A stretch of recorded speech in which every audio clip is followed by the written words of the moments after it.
So ওই যেটা বলছিলাম আর কি, যে এক্স কিউব যে ফাংশনটা, সেটা ক্যালকুলেশনটা স্ক্রিনে দেখতে পাচ্ছ, আর আমরা ছবি এঁকেও বলছিলাম যে আহ, এইটা ডেরিভেটিভ অ্যাট জিরো কিন্তু জিরো হয়ে যাচ্ছে, কিন্তু সেখানে নাইদার ম্যাক্সিমা নর মিনিমা থাকবে। তার কারণ হচ্ছে যে এক্স যদি নেগেটিভ নাম্বার হয় তাহলে এক্স কিউব নেগেটিভ নাম্বার হয়, আর এক্স যদি পজিটিভ নাম্বার হয় তাহলে এক্সটা পজিটিভ নাম্বার হয়, এক্স কিউবটা পজিটিভ নাম্বার হয়। সুতরাং জিরো পয়েন্টে কোনো ম্যাক্সিমাম মিনিমার প্রশ্নই উঠছে না। তো দেরফর ওই থিওরামের মধ্যে আবার করে ওই স্পষ্ট যে জিনিসটা খেয়াল রাখার দরকার আছে, যে দুটোই হতে হবে। হ্যাঁ, মানে ওই পয়েন্টে রিলেটিভ ম্যাক্সিমা অথবা মিনিমা হয়েছে সেটাও গ্যারান্টিড হতে হবে, আর সেই পয়েন্টে ফাংশনটা ডিফারেন্সিয়েবল সেটাও গ্যারান্টিড হতে হবে, তবেই derivative at that point will be zero. এবার এখানে আরেকটা জিনিস কিন্তু বলা আছে, যে ওটা এন্ড পয়েন্ট হলে কিন্তু চলবে না। আমরা যেভাবে ডেরিভেটিভটা ডিফাইন করেছি, আমরা তাতে এন্ড পয়েন্টে তোমার লেফট হ্যান্ড ডেরিভেটিভ অথবা রাইট হ্যান্ড ডেরিভেটিভ এক্সিস্ট করলে বলেছি যে ঠিক আছে ডেরিভেটিভ এক্সিস্ট করবে, কারণ সেটাতে সে বলাতে আমাদের অনেকগুলো অঙ্ক বা ই করতে একটু কম পরিশ্রম গেছে, কিন্তু সেটাতে ঝামেলাও আছে। ঝামেলাটা কি দেখো, যে এই যে এক্সাম্পল চোখের সামনে দেখতে পাচ্ছ স্ক্রিনের তলায়, যে সেটা তুমি F x is equal two x, right? তাহলে এখানে তোমার ছবিটা কেমন? F x is equal two extra হচ্ছে জিরো থেকে ওয়ানে টানতে চাইছো, so it is like something like this, right? So এইটা অবভিয়াসলি মানে তুমি এই পয়েন্ট অব্দি করেছো, হ্যাঁ? তো দিস ইজ মাই ওয়ান। তো এখানে এই জাস্ট ফাংশনটাকে এই জায়গায় তুমি যদি ফোকাস করো, তাহলে এখানে কি হচ্ছে, যে জিরো পয়েন্টে মিনিমা আছে, ওয়ান পয়েন্টে ম্যাক্সিমা আছে, কোনো অসুবিধে নেই। কিন্তু তুমি যদি ডেরিভেটিভের কথাটা ভাবো, ডেরিভেটিভটাও সব জায়গায় এক্সিস্ট করে, কারণ লেফট হ্যান্ড, এখানে তুমি রাইট হ্যান্ড ডেরিভেটিভ অ্যালাউ করছো, এখানে লেফট হ্যান্ড ডেরিভেটিভ অ্যালাউ করছো, তাহলে ডেরিভেটিভও সব জায়গায় এক্সিস্ট করছে। এই পয়েন্টে তোমার মিনিমা হচ্ছে, এই পয়েন্টে ম্যাক্সিমা হচ্ছে, কিন্তু ডেরিভেটিভ কত? ডেরিভেটিভটা তো ওয়ান হয়ে যাচ্ছে, রাইট? তাহলে ওই যে থিওরামটা আমরা এক্ষুনি বললাম, সে থিওরামের মেস হয়ে যাচ্ছে। সো দেয়ারফর ওই থিওরামটা হোল্ড করবে কখন?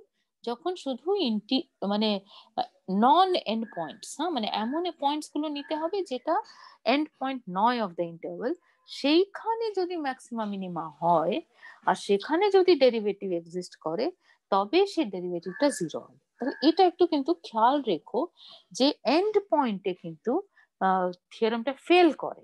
সুতরাং আমি একটু বাড়িয়ে দিয়ে থিওরামটার মধ্যে ওই আই এর উপরে গোল্লাটা তুলে দিই, এই ব্যাপারটা আমি করতে পারবো না। হ্যাঁ, তো এই জিনিসগুলো আমরা একটুখানি খেয়াল রাখবো। ওকে, নেক্সট যে কথাটা, যে এ তো বোঝা গেল যে ফার্স্ট ডেরিভেটিভটা তোমার জিরো হতে হবে যদি এক্সিস্ট করে। এবার আমি ডিটারমিন কি করে করব? তাহলে মানে এটাও দেখা গেল যে ফার্স্ট ডেরিভেটিভটা জিরো হওয়া মানেই এটা নয় যে ওখানে ম্যাক্সিমাম মিনিমা থাকবে। তো যদি না থাকে, মানে যদি এমন একটা ফাংশন হয় যেটা ডিফারেন্সিয়েবল এট সাম পয়েন্ট, সবই কিন্তু নন এন্ড পয়েন্ট বলছে, না এন্ড পয়েন্ট নয়, তাহলে সি ধরো একটা এন্ড পয়েন্ট নয়, এমন একটা পয়েন্ট যেখানে ডেরিভেটিভটা জিরো হয়ে গেছে, অথচ সিটা রিলেটিভ ম্যাক্সিমা মিনিমা কিছুই হলো না, যেমন ওই এক্স কিউবের ক্ষেত্রে জিরো পয়েন্টে হয়েছিল। তাহলে সেই ধরনের পয়েন্টকে বলে saddle point of the given function. স্যাডলটা কথাটা এসেছে ফ্রম ঘোড়ার স্যাডল আর কি, হর্স স্যাডল। আর সেটা ন্যাচারালি সিঙ্গেল ভেরিয়েবলে অত সুন্দর ছবি বোঝা যায় না, কারণ ওখানে তো তোমার জাস্ট একটা ইউনিডিমেনশনাল জিনিস তুমি আঁকছো, গ্রাফ আঁকো। কিন্তু যদি তোমার একটা টু ভেরিয়েবল বা এইসব করো, তাহলে তখন অ্যাকচুয়ালি ওটা যদি গ্রাফ আঁকো, তাহলে ওটা ঘোড়ার জিনের মতন দেখতেই হয়। আর এটা সাহেবরা যেহেতু ঘোড়া প্রচন্ড বেশি ব্যবহার করতেন, ওটা ওরা ইউজ করেছে। আমি যেমন নিজে কোনোদিন স্যাডেল দেখিনি, ঠিক আছে, apart from looking at the picture, মানে রিয়েল লাইফে আমি স্যাডেল দেখিনি। বাট আইডিয়াটা হচ্ছে যে একটা ডিরেকশনে কমতে থাকবে, একটা ডিরেকশনে বাড়তে থাকবে, several things will happen. You will not be able to show that it is either a relative maxima or minima there. Saddle it seems ওইভাবেই তৈরি থাকে যাতে জকিদের বসতে সুবিধা হয় আর কি। তো obviously I have not seen it, and but ওটার ছবিটা if you like just go to the internet and search for it. Okay, so for us what is interesting is যে এই সিচুয়েশনে how are we going to determine which is the maxima and which is the minima? আমরা তো ছবি আঁকার চেষ্টা করছি যতটা পারা সম্ভব, কিন্তু সেগুলো তো we are using some computer programming or the other and drawing the pictures. আর কিছুটা রাফ ছবিও আঁকা যায়, কিন্তু সেটাতে তো সঠিক আইডিয়া হয় না। So calculus comes into play দেয়ার। হ্যাঁ, যে তুমি ধরো একটা ফাংশন দেওয়া আছে, আর সি পয়েন্টটা একটা ইন্টিরিয়ার পয়েন্ট যেটাতে function is differentiable till the nth degree. ঠিক আছে, আমি একদম জেনারেল ফর্মুলা এই কারণে বলে দিলাম যে কাজে লাগবে তোমাদের। এই কোর্সের মধ্যে যে অঙ্ক দেবে তাতে ওই সেকেন্ড ডিগ্রি ম্যাক্সিমাম করতে হবে। ঠিক আছে, তো ধরো যে nth ডিগ্রি অবধি ফাংশনটা ডিফারেন্সিয়েবল। এবার ধরে নাও যে ফার্স্ট ডেরিভেটিভ, সেকেন্ড ডেরিভেটিভ ইত্যাদি করে করে n-1th ডেরিভেটিভ অবধি ফাংশনটার ডেরিভেটিভটা জিরো অ্যাট দ্যাট পয়েন্ট। ঠিক আছে, আর প্রথম যেটা নন জিরো ডেরিভেটিভ হচ্ছে সেটা অ্যাট দ্য nth ডিগ্রি হচ্ছে। ঠিক আছে, nth অর্ডার। তাহলে এফএনসি ইজ নন জিরো, আর তার আগের ডেরিভেটিভ গুলো সব জিরো হয়ে গেছে। ধরো এরকম সিচুয়েশন তুমি পেয়েছো, তাহলে এনটা যদি অড হয় তাহলে সিটা স্যাডেল পয়েন্ট হয়ে যাবে।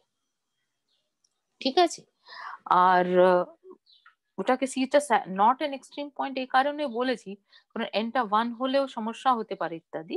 কিন্তু ইন জেনারেল ধরো ফার্স্ট ডেরিভেটিভটা জিরো, ঠিক আছে, তারপর সেকেন্ড ডেরিভেটিভটাও জিরো করে থার্ড ডেরিভেটিভটা নন জিরো, এরকম যদি সিচুয়েশন হয় তাহলে ওটা এক্সট্রিম পয়েন্ট হবে না। যদি এনটা ইভেন হয় আর nth ডেরিভেটিভ যেটা জিরো নয় সেটা যদি নেগেটিভ হয় তাহলে ম্যাক্সিমা পাবে, পজিটিভ যদি হয় তাহলে মিনিমা পাবে। ঠিক আছে, তো আমি এখানে সাইডে লিখছি, যেমন আমরা যেটা নিয়ে আলোচনা করছিলাম fx is equal to x cube, এটা যদি ফার্স্ট ডেরিভেটিভটা নাও তাহলে এটার ফার্স্ট ডেরিভেটিভটা হয়, পয়েন্টটা নেব আমি x equal to 0, হ্যাঁ, at x equal to 0 আমি অবজারভেশন করতে চাইছি। তাহলে ফার্স্ট ডেরিভেটিভটা দেখো ওটা 0 হচ্ছে, second derivative is also 0 and the third derivative is non-zero. তাহলে যেহেতু মানে এই থিওরামটাকে আমরা যদি মেনে নিই তাহলে ছবি না এঁকেই আমি বলে দিতে পারবো যে যেহেতু এটা অড ডিগ্রিতে প্রথম নন জিরো হয়েছে at x equal to 0, সেজন্য জিরোটা এক্স কিউবের ম্যাক্সিমাম বা মিনিমাম হবে না, ওটা স্যাডেল পয়েন্ট হয়ে যাবে। কিন্তু তুমি যদি x টু দি পাওয়ার 4 নাও, আবার একই কাজ করো at x equal to 0, তাহলে তুমি যদি ধরো gx লেখা যায়, gx is equal to x to the power 4 নাও, তাহলে তোমার g prime x কত হচ্ছে, that is going to be 0, 4x cube, right? তারপরে second derivative now, so that is 12x, that is again 0. Now you take the third derivative, I made a mistake now, 12x squared, right? So third derivative, so that is 24x, so that is again 0. And then you look at the fourth derivative, so that is going to be non-zero, right? তাহলে theorem অনুযায়ী তুমি এই বাঁ পাশে of the screen যেটা লিখলাম সেটাতে মানে for the function g, 0 is an extreme point, and what type of extreme point? It is going to be a minima. Or for x cube, 0 is not an extreme point, in fact it is a saddle point. তো এই জিনিসটা তুমি just calculation করে বলে দিতে পারছো। X cube বা x to the পাওয়ার 4 এর তো গ্রাফও ইজিলি এঁকে ফেলতে পারবে, কিন্তু যদি আরো কমপ্লিকেটেড ফাংশনস হয় তাহলে গ্রাফ আঁকাটা জেনারেলি খুব একটা সহজ হয় না। সেই জন্য this particular statement, this particular theorem is very very useful. আর এটা আমাদের কাজে যেটা লাগবে সেটা মানে আমরা অঙ্কগুলোর মধ্যে দেখবে ম্যাক্সিমাম সময় ওই এনটা ইভেনই তোমার ব্যাপারটা চলে আসে যে নন জিরো ইত্যাদি। তো কিন্তু সেটা যদি নাও হয়, তুমি জেনারেল জায়গাটা জেনে গেছো, ঠিক আছে। আর আমি আশা করি যে দুটো এক্সাম্পল আমি জাস্ট মুখে মুখে বললাম এক্ষুনি উইথ সাম স্ক্রিবলিং, এটাতে তোমরা ধারণা করতে পারছো যে কি হচ্ছে আর কি। Okay, so let us look at an exercise. First exercise itself is slightly মানে তোমারকে একটুখানি ঝামেলায় ফেলবে, কিন্তু দেখা যাক যে কি ঝামেলাটা, বোঝা যাবে। এমনিতে ফাংশনটা বেশ সুন্দর। ফাংশনটা হচ্ছে y is equal to 1 plus 2 sin x plus 3 cos squared x. So এই function is a differentiable function over the whole real line. সুতরাং এটা চেয়ে বেটার ফাংশন হতে পারে না। এটাকে রেস্ট্রিক্ট করে দিয়েছে ইন দ্য ইন্টারভাল 0 থেকে π/2। বলছে যে এটার ম্যাক্সিমাম মিনিমাম ভ্যালু যদি থাকে তাহলে বার করো। তো করব কি করে আমরা, যেহেতু এটা ডিফারেন্সিয়েবল ফাংশন, এটা আমরা জেনে গেছি, সেই জন্য আমরা এটা ডেরিভেটিভস কম্পিউট করব। তো ডেরিভেটিভস তো আমি বোর্ডে করেছি, মানে স্ক্রিনে করেছি, you can see that the first derivative at least you can see. তো এটা কি করে হবে, জাস্ট প্লেন এন্ড সিম্পল, তাই না? 2 sin x এর ডেরিভেটিভটা 2 cos x, আর 3 cos squared x এর ডেরিভেটিভ যদি নাও তাহলে আগে তোমার ওটা 6 cos x হয়ে যাচ্ছে, আর তারপরে cos x এর ডেরিভেটিভ নিতে হবে মাইনাস sin x। সুতরাং তুমি পাচ্ছ -6 sin x cos x, এরকম একটা জিনিস পাচ্ছ। তাহলে সেটাকে তোমার জিরো দেখাতে হবে, মানে দেখতে হবে যে কোথায় কোথায় জিরো হচ্ছে। তো সেটা দেখতে গেলে তো easiest way is to factorize it, আর এই পার্টিকুলার অঙ্কে করা যাচ্ছে। তাহলে 2 cos x যদি তুমি কমন নিয়ে নাও তাহলে 1 - 3 sin x টা পড়ে থাকে। তাহলে y1 টা জিরো হতে গেলে কি হতে হবে, আইদার cos x কে জিরো হতে হবে অথবা sin x কে 1/3 হতে হবে। আমার লেখাগুলো অত নিট হয়নি, কিন্তু যাই হোক আমি পরে আরো গুছিয়ে দেবো। cos x টা জিরো হবে, তাই না? এই ইন্টারভ্যালের মধ্যে 0 থেকে π/2 এর মধ্যে cos x কোথায় জিরো হচ্ছে, কিন্তু π/2 তে হচ্ছে, right? That is the issue, যে এন্ড পয়েন্টে হয়ে যাচ্ছে। আর sin x টা 1/3 একটা ভেতরের পয়েন্ট পাওয়া যাবে, যেখানে ওটা ভ্যালু 1/3 নেবে 0 থেকে π/2 এর মধ্যে। কারণ আবার আমরা ওই ছোট করে গ্রাফ গুলোকে ভেবে নেব যে আমার সাইনের graph from 0 to π/2 is going to look like this, right? It goes from 0 to 1, so 1/3 কোথাও একটা মান নিয়ে নেবে। আর cos x 0 চাইছো, cos x 0 থেকে π/2 এর মধ্যে যখন দেখতে যাচ্ছ তো দেখা যাচ্ছে এন্ড পয়েন্টে হচ্ছে, ঠিক আছে? তাহলে cos এখানে হবে 0, cos এর দিকে যদি তাকাও আর sin এর দিকে যদি তাকাও তাহলে বেসিক্যালি ইন্টিরিয়র পয়েন্টটা পাচ্ছ, ঠিক আছে? এটাই বললাম ঝামেলা হয়ে গেল, যে তোমার প্রথম অঙ্ক যেটা সেখানেই এন্ড পয়েন্টেই ইস্যুটা এসে যাচ্ছে। যাই হোক, তো আমরা এবারে ডিটারমিন করতে চাইছি যে এটা তোমার ম্যাক্সিমাম মিনিমা কোথায় হবে। তো সেটার জন্য কি করতে হবে, আমাকে আবার নেক্সট ডেরিভেটিভটা ক্যালকুলেট করতে হবে। ভাষাটা আমি একটু ইমপ্রুভ করব, তো ওটাকে ইগনোর করো। তো সেকেন্ড ডেরিভেটিভ যখন ক্যালকুলেট করছো তাহলে কত হচ্ছে, 2 cos x এর ডেরিভেটিভটা হয়ে যাচ্ছে -2 sin x, আর 6 sin x cos x এর ডেরিভেটিভ কত হবে, আমি কি করেছি, আচ্ছা ঠিক আছে আমি এখান থেকে করে দিয়েছি, না হলে আবার এক্সপ্যান্ড করে করতে হতো। তাহলে আমি এখানে কি করেছি যে আগে আমি 2 cos x এর ডেরিভেটিভ নিলাম, সেটা -2 sin x হলো, গুণফল উইথ 1 - 3 sin x করে, তারপরে 2 cos x কে স্থির রেখে দিয়েছো, করে তার সাথে 1 - 3 sin x এর ডেরিভেটিভ নিচ্ছ, তাহলে এটা হচ্ছে -3 cos x, রাইট? তাহলে তুমি পাচ্ছ কি -6 cos squared x, তাহলে এটা পেয়ে যাচ্ছ। So this is your y2। তাহলে দেখো y2 টা জিরো হয়ে গেল কিনা। y2 যদি জিরো হয়ে যায় এই দুটো পয়েন্টে, মানে cos x is equal to 0 একটা পয়েন্ট পেয়েছো, আর sin x is equal to 1/3 একটা পয়েন্ট পেয়েছো। তাহলে cos x এবার cos x is equal to 0 কে আপাতত না হয় ভুলো, sin x is equal to 1/3 এ এটা তোমার জিরো হচ্ছে কিনা সেটা তোমার চেক করতে হবে, ঠিক আছে? যদি না হয় তাহলেই আমাদের আনন্দ। তো দেখো আমি আগে cos x equal to 0 টাই করে দিয়েছি, এটা আপাতত ইগনোর করো। তো তুমি যদি sin x is equal to 1/3 নিয়ে নাও, রাইট, তার মানে তোমার cos x এর মান কত হবে বলো তো, ক্যালকুলেট করতে পারবে? মানে আমার নিচে করা আছে, কিন্তু আমি চাইছি যে তোমরা যদি করতে থাকো তাহলে সুবিধা হয়। তাহলে আমি কি করে করব? cos x is 1 minus sine square x, তার মানে 1 মাইনাস 1/9 তার স্কোয়ার রুট, তাই তো? তার পজিটিভ স্কোয়ার রুট, কারণ কসটা ওখানে পজিটিভ। অঙ্ক ভুল করলে বলবে। So this is square root of 8/9, so that is equal to 2√2/3। তাহলে এটা একটা মান বেরোলো। 2√2/3 যদি হয় তাহলে তোমার ওই জায়গাটাতে তোমার এফ প্রাইম এক্স ইজ 0, আর অন্যটা বেরিয়েছে যে এক্স ইজ ইকুয়াল টু π/2, মানে 2√2/3 না, cos ইনভার্স অফ 2√2/3। ঠিক আছে, তাহলে এই এই যে জায়গাটা আন্ডারলাইন করলাম না, এটাকে আপাতত ইগনোর করো, আমি বলছি কেন। নেক্সট পার্টটা দেখা যাক। হ্যাঁ, যে যখন সাইন এক্সটা 1/3, তখন কস এক্সটা 2√2/3, আর y2 কত ছিল? y2 ছিল তোমার minus -2 sin x into 1 minus 3x minus 6 cos square x. তাহলে সাইন এক্স যদি 1/3 হয়, তাহলে এই প্রথম অংশটাতে 0 হয়ে যাচ্ছে, আর দ্বিতীয় অংশটাতে তোমার -6 cos স্কোয়ার এক্স আছে। তাহলে cos এক্সটা এক্ষুনি আমরা বার করলাম 2√2/3, তাহলে cos স্কোয়ার এক্স পজিটিভ হয়ে যাচ্ছে, সুতরাং y2 এর মানটা নেগেটিভ হয়ে যাচ্ছে, তাহলে নন জিরো হয়ে গেল।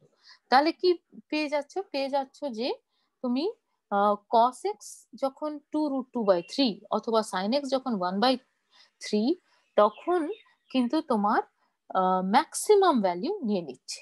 ঠিক আছে, অঙ্কের মধ্যে কিন্তু বলা আছে যে find the maximum and minimum value. এই জায়গাটা আমি পয়েন্ট আউট করতে চাইছি যে তোমার sin x is equal two 1/3 A maxima থাকবে, এটা তুমি বুঝে গেছো। অঙ্ক কিন্তু এখানে শেষ হয়নি।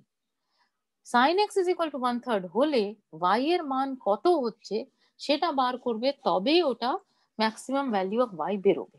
তো সেটা আমি আর লাইন বাই লাইন বলছি না, এটা নিজেদের করলেই বেশি ভালো লাগবে। Just substitute the value sin x is equal two 1/3 and cos x is equal to 2√2/3, এই জায়গাতে বসাও, বসিয়ে দেখো যে মানটা কত হচ্ছে, সেই মানটা তোমার ম্যাক্সিমাম ভ্যালুটা হবে। আর সেটা তুমি ছবিতে দেখতেই পাচ্ছ যে এইরকম একটা জায়গায় হচ্ছে আর কি। ঠিক আছে, আর যদি তুমি এবার যেটাকে আমি ইগনোর করো বলে যাচ্ছি, সেটা কেন বলছি যে ওটা কিন্তু এন্ড পয়েন্ট হয়ে গেছে। এবারে এই ফাংশনটা এমন, এই ফাংশনটা পুরো রিয়েল লাইনের উপরে ডিফারেন্সিয়েবল। ঠিক আছে, তাহলে আমি এটাকে 0 থেকে π/2 অব্দি না ভেবে 0 থেকে আরো একটু বাড়িয়ে নিয়ে, মানে π/2 থেকে আরেকটু বাড়িয়ে নিয়ে, ধরো আমার পক্ষে সহজ যদি আমি পাই অব্দি নিয়ে নিই, এরকম একটা জায়গা নিয়ে নিই। ঠিক আছে, তাহলে তো π/2টা ইন্টারনাল পয়েন্ট হিসেবে ঢুকে যাচ্ছে। সেই জন্য আমি ওই π/2 পয়েন্টে আমার যে থিওরিটা সেটা আমি লাগিয়ে দিতে পারছি। এটা অঙ্কের উপরে নির্ভর করে করে আমাকে ডিটারমিন করতে হবে। এই পার্টিকুলার অঙ্কে আমি দেখতে পাচ্ছি যে আমার যে ফাংশন দেওয়া আছে, it is differentiable over the whole real line. সেই জন্য আমি যদি ডোমেইন অফ ডেফিনিশনটাকে একটু বাড়িয়ে দিতাম, ক্ষতি ছিল না। তাহলে সেটা বাড়িয়ে দিলে π/2 কিন্তু ভেতরের পয়েন্ট হয়ে যাচ্ছে। সেই জন্যই আমি π/2তেও ওই থিওরেমের যা নিয়ম কানুন সেগুলোকে ফলো করে আমি ডিটারমিন করবো ওটা ম্যাক্সিমাম না মিনিমাম হচ্ছে। তো আমি ওই নিয়ম কানুন যদি ফলো করি, আমার এখানে cos x টা 0 হয়ে গেছে, সুতরাং sin x টা 1 হচ্ছে। তাহলে মুছে দিই, ওই জায়গাতেই দাগ পড়ে যাচ্ছে। তাহলে এখানে সেকেন্ড ডেরিভেটিভটা কত হবে? তুমি জাস্ট লেখো -2 ইন্টু 1 মাইনাস 3, তাই না? দেখতে পাচ্ছ sin x সমান যদি 1 হয়, তাহলে -2 ইন্টু 1 মাইনাস 3, আর cos x টা 0 হয়ে গেছে, তাহলে উত্তরটা আসছে একটা পজিটিভ নাম্বার। তাহলে সেটাকে ব্যবহার করে তুমি বলে দিতে পারছো যে therefore, এটা নিয়েই আমার ইস্যু, হ্যাঁ, যে therefore y has a minima when cos x is equal to 0 and the minimum value, ওটাও কিন্তু ক্যালকুলেট করতে হবে। সেটা বেরোচ্ছে কি করে? ওই যে যুক্তিটা আমি দিলাম সেই কারণে, যে ফাংশনটা differentiable over the whole real line তোমার অঙ্কের মধ্যে π/2 তে ফিক্স করেছিল। তাতে যেটা হয়েছিল যে এক্সট্রিম পয়েন্ট একটা এন্ড পয়েন্টে এসে গেল। থিওরাম গুলো যেটা বলা আছে সেটা এন্ড পয়েন্টের জন্য বলা যাবে না ইন জেনারেল, কিন্তু এই পার্টিকুলার অঙ্কে যেহেতু আমি একটুখানি আরো বাড়িয়ে নিতে পারি, সেই জন্য আমি বলতে পারছি। আমি কি এই জায়গাটা বোঝাতে পারলাম? Yes ma'am. হ্যাঁ, ঠিক আছে। তাহলে আমরা নেক্সট ক্লাসে আরো টিউটোরিয়াল কন্টিনিউ করব on this chapter. ঠিক আছে, let me stop here. So what do I do first? I stop share, no? First I stop recording.